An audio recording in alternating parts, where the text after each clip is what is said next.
Bonjour à tous et bienvenue sur Usitility.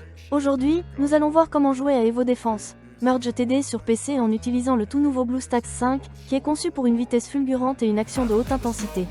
Nous pourrons facilement télécharger et installer Evo Defense Merge TD et profiter du jeu sur notre PC Windows avec un clavier, une souris et un grand écran grâce à BlueStacks 5, qui est l'émulateur Android que nous recommandons pour jouer à Evo Defense Merge TD. Alors sans plus attendre, passons à l'action. Tout d'abord mes amis, la toute première action à réaliser est d'ouvrir notre navigateur internet préféré. Nous avons ouvert à l'écran celui que nous utilisons le plus. Passons à la prochaine URL que je mets en évidence avec du vert. Vous la voyez sur cet écran. Vous n'avez pas besoin de saisir cette URL, parce qu'il y a un lien cliquable dans la description de cette vidéo et dans le tout premier commentaire épinglé. Une fois que nous avons cliqué ou double-cliqué sur ce lien, nous atterrissons là sur le site de BlueStacks, qui est l'émulateur Android que nous allons utiliser pour jouer à Evo Defense Merge TD sur un PC. Comme vous pouvez le remarquer à l'écran, l'usage de cet émulateur Android apporte plusieurs atouts. Contrôle personnalisé, instances multiples, synchronisation de toutes les instances, macros, scripts, FPS élevé, etc. Nous allons maintenant commencer le téléchargement de Evo Defense Merge TD en cliquant ou double-cliquant sur le bouton jouer sur BlueStacks que j'ai marqué en vert. Nous faisons ensuite un clic de souris sur ce bouton. Et le téléchargement débute et finit aussitôt. Voilà, notre téléchargement est terminé. Il s'agit d'un fichier à exécuter. Ce que nous allons faire est de démarrer l'installateur. Aussi nous allons cliquer sur notre fichier à exécuter.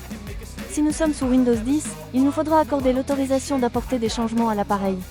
Nous devons répondre oui. Je minimise ce navigateur pour bien mieux accéder à l'installateur.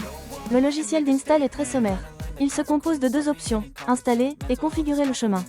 Je vous explique l'utilité de configurer le chemin. Il vaut de cliquer dessus. Et nous remarquons que nous avons ici accès au chemin exact où l'émulateur sera installé. Si nous voulons modifier ce dossier, il nous faut cliquer sur le bouton « Sélectionner le chemin », après nous optons pour un tout autre répertoire et installons cet émulateur pour Android où nous le souhaitons. Je garde le répertoire par défaut. Je clique une ou deux fois sur « Retour » et je double-clique sur « Installer ». Voilà, ça se lance. Cette installation a commencé puis elle va effectuer le téléchargement de ces MOS qui sont affichés sur cet écran. Lorsque vous le téléchargerez, il y aura plus ou moins de mégaoctets, c'est normal. La vitesse pour le téléchargement peut être plus ou moins véloce, en fonction de l'internet et de la disponibilité des serveurs de l'émulateur Android. Maintenant, c'est très rapide. Le téléchargement est terminé, et on passe maintenant à la phase d'installation. Avec BlueStacks 5, vous pouvez même réduire l'utilisation de la RAM en un seul clic. C'est particulièrement utile si vous rencontrez des problèmes de performance. En outre, vous pouvez activer le mode éco pour profiter d'une utilisation du CPU réduite de 87%, d'une utilisation du GPU réduite de 97% et d'un multitâche plus facile. Comme vous pouvez le constater, BlueStacks 5 est conçu pour offrir stabilité et performance lors de longues sessions de jeu. L'installation est déjà terminée pour moi. Maintenant, l'émulateur Android a démarré de lui-même. Comme vous pouvez le voir, en bas, on peut voir cette barre de progression qui va se remplir ensuite quand elle arrive à la fin. L'émulateur Android se lancera pour la toute première fois. En fait, l'émulateur Android s'est déjà lancé, le voilà pour la première fois. Avant de poursuivre, comme vous pouvez le remarquer, il a créé deux icônes ici sur le bureau du PC. Le BlueStacks et le BlueStacks multi-instance. Veuillez mémoriser que l'icône BlueStacks est celle qui nous sera utile. Chaque fois que nous souhaiterons lancer Evo Defense Merge TD sur notre PC de bureau ou PC portable, nous cliquerons à la souris sur cette icône et démarrerons notre émulateur Android. L'icône BlueStacks multi-instance vous permet de lancer plusieurs instances d'émulateur. Et avec le nouveau gestionnaire multi-instance amélioré de BlueStacks 5 en mode éco, les joueurs peuvent exécuter plus d'instances de jeu plus rapidement et avec moins de lag. Passons à la phase suivante, qui se trouve être indispensable, il s'agit de l'accès au Google Play Store. Pour ce faire, nous allons nous rendre ici, System App, après nous double-cliquons. Et nous devrons double-cliquer sur Google Play Store. Comme vous l'avez constaté, le Google Play anciennement nommé Android Market s'est lancé. À compter de maintenant, nous devrons nous connecter. Maintenant que nous sommes arrivés à cet endroit, nous sommes tenus de faire la prochaine étape qui sera obligatoire. Par conséquent, nous double-cliquons sur « Connexion ». Maintenant, il marque « Check-in info ». Il arrive de temps en temps que ça reste bloqué sur ce stade et donc que cela n'avance plus. Si c'est le cas, vous devrez essayer de vous identifier dans quelques heures et le souci sera sans doute réglé. Maintenant, il nous faut taper notre adresse mail plus notre mot de passe. Cette adresse email devra être une adresse email Gmail ainsi que le mot de passe correspondant. À titre d'exemple, vous pouvez utiliser exactement la même adresse email que celle que vous utilisez habituellement pour vous connecter à votre compte YouTube. Je vais par conséquent taper mes emails et mots de passe et je reviendrai dès que cela sera fait. Voilà, les informations ont été saisies. Désormais Google le géant nous accueille et nous propose ses conditions d'utilisation. Nous sommes OK pour donner notre accord en cliquant sur le bouton « J'accepte ». Ensuite, il nous invite à garder nos sauvegardes sur le cloud. Vous pouvez laisser la case cochée aussi, ceci créera une copie des données de cet appareil E_MULE sur G Drive. Je ne vais pas cocher la case, mais libre à vous de la cocher. On double-clique simplement sur J'accepte. Google Play sera démarré par défaut et sans intervention de notre part. Dans le but d'installer ce jeu ou une toute autre appli Android, il nous faut faire un tour sur le bureau de l'émulateur Android en double-cliquant sur l'icône marquée en vert. Désormais, puisque nous avons accédé au bureau de l'émulateur Android, nous découvrons que nous pouvons utiliser le bouton Installer le jeu. Nous cliquons une ou deux fois sur ce bouton. Ici, nous avons sous les yeux notre jeu. Donc cliquons avec la souris ici sur ce bouton Installer, que je surligne ici à l'écran avec du vert. Et l'install est sur le point de démarrer. Maintenant, l'émulateur Android va télécharger et procéder à l'install du jeu. Cela peut prendre un certain temps ou bien être terriblement rapide. Tout est en fonction du type de connexion Internet. Ça y est, notre install est déjà fini. Désormais, rendons-nous sur le bureau de cet émulateur pour Android en cliquant ou double-cliquant sur ce bouton que je surligne en vert, de façon à lancer Evo Défense, Merge TD pour la première fois.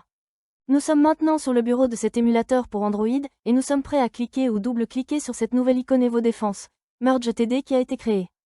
Le jeu est démarré pour la toute première fois. C'est cool, je peux cliquer avec notre souris où je veux sur l'écran mais également aussi utiliser le clavier. Je vais commenter le niveau de volume de l'émulateur Android.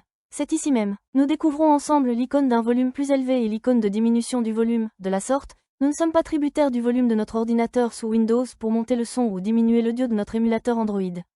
Et pour apprécier au max cette expérience de jeu, nous avons la possibilité de lancer l'application de jeu sur notre grand écran. Pour y parvenir, nous avons deux choix. Voici la toute première occasion où nous cliquons ou double-cliquons sur l'icône que je vous mets en évidence en vert. Et élargissons notre écran, en laissant une bordure en haut, une à droite et une tout en bas. Si l'on a envie de basculer le jeu ou une toute autre appli Android en plein écran, on clique une ou deux fois sur l'icône que vous voyez ici. Et nous pourrions tout de suite démarrer le jeu en mode plein écran. Afin de revenir en écran normal, pressez simplement sur la touche F11. Et nous voilà revenus en mode écran habituel. Maintenant je vais vous parler du mapping du clavier qui se trouve être très utile à comprendre. De cette façon, nous saurons comment nous lancer ce jeu plus commodément. La toute première action à faire est de cliquer gauche sur l'icône de clavier. Et là, vous allez pouvoir opérer les réglages utiles.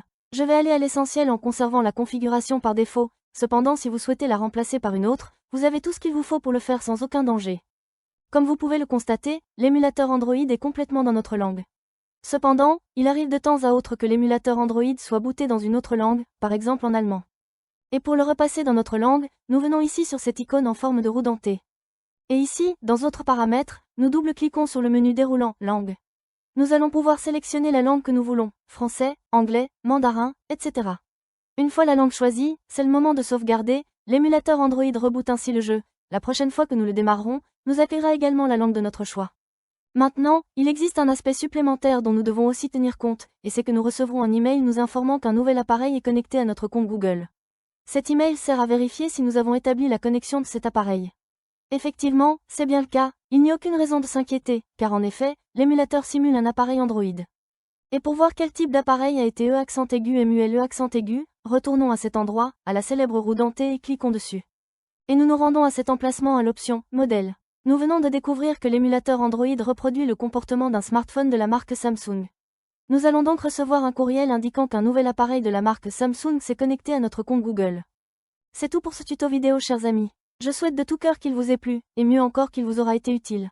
Si c'est le cas, donnez-lui un bon like, abonnez-vous. Et si vous souhaitez laisser un commentaire, des questions à me poser ou bien des suggestions, laissez-les dans la boîte de commentaires en bas de la vidéo. Cliquez gauche sur l'une des vidéos qui s'affichent sur votre écran et on se retrouve dans les prochaines vidéos. A plus.